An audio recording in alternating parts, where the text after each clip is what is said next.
A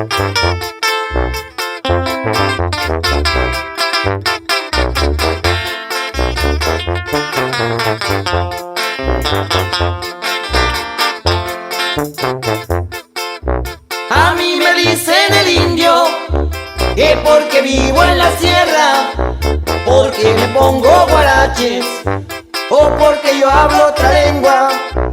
A veces hasta me humillan, otras veces me desprecian.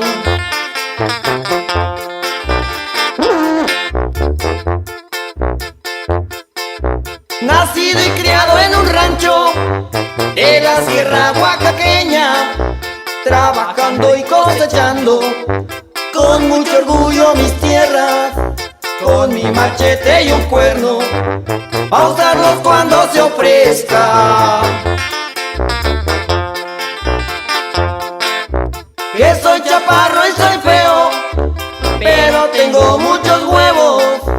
El que me busca me encuentra, a mi raza la defiendo.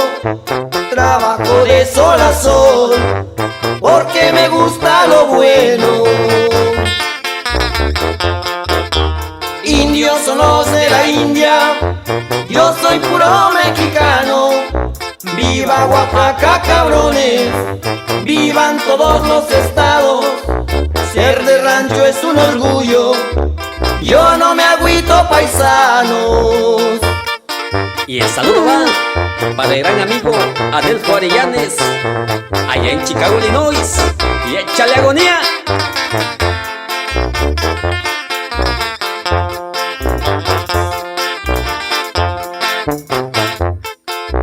Aquellos que nos critican, de historia nunca aprendieron.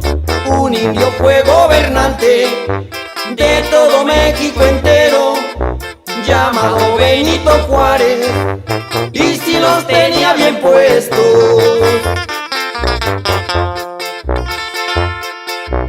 También allá en el gabacho, para trabajar somos buenos.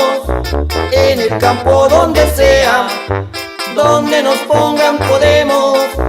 Somos de raza chingona, 100% oaxaqueños. Indios son los de la India, yo soy puro mexicano. Viva Oaxaca, cabrones, vivan todos los estados. Ser de rancho es un orgullo, yo no me agüito, paisano.